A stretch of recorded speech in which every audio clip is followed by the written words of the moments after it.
In the tapestry of life, empires rise and fall not just on continents, but within evolution itself. Most dynasties are forged in conquest, but history reveals a more profound narrative. Let us open the chronicle of this great dinosaur dynasty. Our story begins in the shadows of the early Cretaceous, 125 million years ago, the era of theropods.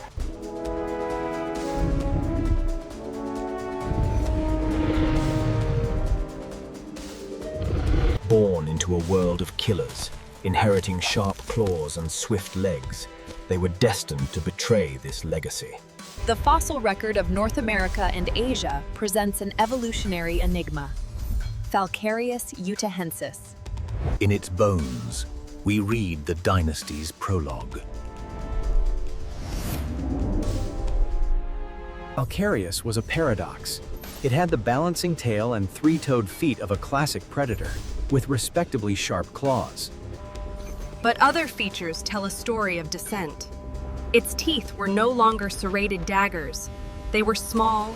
Its hips were broadening, its gut expanding, signatures of a digestive system retooling for tough plant matter. Its neck, once short and powerful, was elongating to browse foliage. This was the theropod's great gamble. While their cousins perfected the chase, the transition wasn't instantaneous. Early members were likely omnivores, caught between two worlds. But by trading the high-risk life of a carnivore for the abundant energy of the plant kingdom, they unlocked new evolutionary potential. They were laying the radical groundwork for an empire of giants. This wasn't a surrender of their predatory heritage, but a repurposing. The claws once used to restrain prey would find a new purpose. The evolutionary seeds planted by omnivores like wood over 40 million years. The Therizinosaurs migrated into Cretaceous Asia, a continent of vast plains and forests. Here, freed from the carnivore arms race, their dynasty entered its golden age. Their ancestral blueprint was magnified on a colossal scale, resulting in some of the most surreal creatures to walk the earth. Creatures like Allosaurus show an intermediate stage, growing in bulk with a clear commitment to herbivory. But the dynasty reached its zenith in the late Cretaceous. In North America, Nothronychus provided our most complete look at the Therizinosaur skeleton, confirming this. Yet, the dynasty's grandest statement was in its Asian heartland. This is where we meet the titan, Therizinosaurus cheloniformis. Standing as tall as a giraffe and weighing over 5 tons, it was a theropod remade.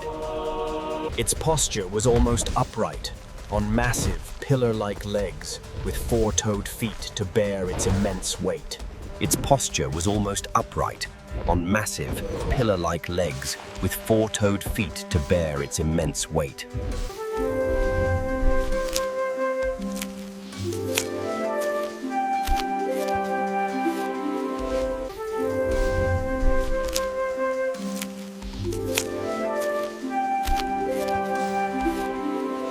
And then, the claws. The predatory inheritance was repurposed into something spectacular. Each hand wielded 3 scythe-like claws, reaching a meter in length.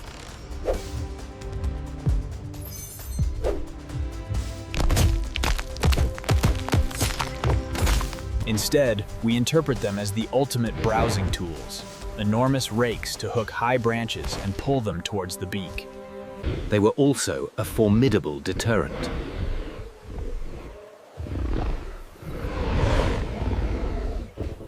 No predator, Not even Tarbosaurus would charge a creature armed with 6 giant scythes. These claws were the dynasty's symbol, a weapon of predation transformed into an instrument of harvest and defense. The success of these giants lay in their complete commitment to a unique niche. While hadrosaurs mowed down low vegetation and sauropods grazed the high canopy, Therizinosaurs dominated the middle story. Cloaked in dense, primitive feathers, as suggested by relatives like Baplosaurus, these magnificent beasts were masters of their craft. They had used their ancestral tools to forge a new and glorious empire. But no golden age lasts forever. Dominance is bound to the conditions that create it. For the Therizinosaurs, the world was changing, and with it, the balance of power. Their trial wasn't a single battle, but a slow squeeze from 2 evolutionary forces, a floral revolution and a rival dynasty. Throughout the late Cretaceous, a green conquest was underway. Angiosperms, the flowering plants, exploded. For Therizinosaurs, specialists in browsing older, softer vegetation, this was a profound challenge to their food supply. Their delicate beaks and digestive systems were tuned to a world that was vanishing. This botanical shift created an opening for the Therizinosaurs' greatest rivals, the Hadrosauridae. The duck-billed dinos were challengers in ecological efficiency. They were the ultimate generalists, engineered for industrial-scale consumption. Their key advantage was the dental battery. Hundreds of tightly packed teeth forming vast, grinding surfaces. They were the hyper-efficient mowing machines of the Mesozoic. Where a Therizinosaurus was a selective artisan, a herd of Edmontosaurus was a living tide, consuming everything and altering the ecosystem structure. This relentless consumption placed the Therizinosaurs in a competitive bind. The middle-story foliage they relied upon was being browsed from below by these successful new herbivores.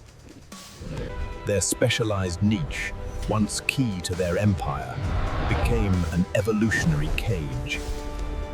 Their massive bodies demanded enormous caloric intake, and the rise of hadrosaurs meant less food for those who couldn't adapt to the new menu.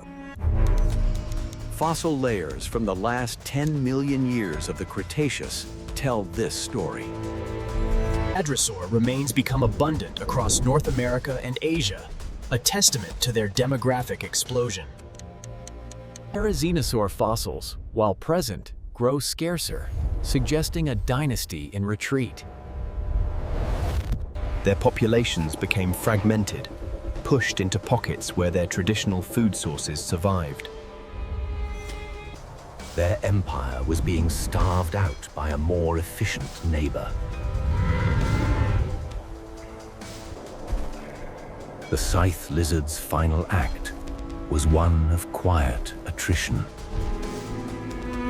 As the Maastrichtian Age dawned, the Therizinosaur dynasty was a shadow of its former self. Their empire had contracted to isolated refuges in Asia and North America.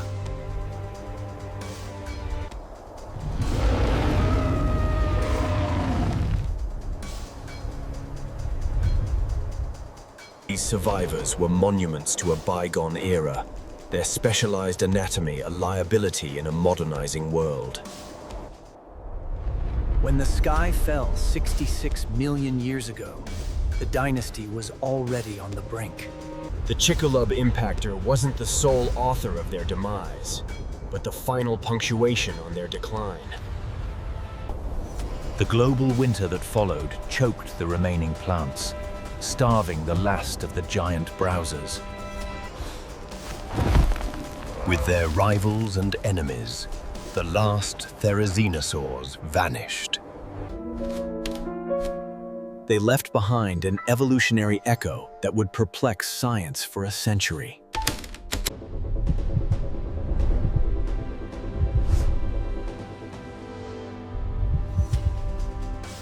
Their scattered remains, once a puzzle, now chronicle an audacious journey from carnivore to peaceful giant. This epic transformation reminds us that on a planetary timescale, all reigns are temporary.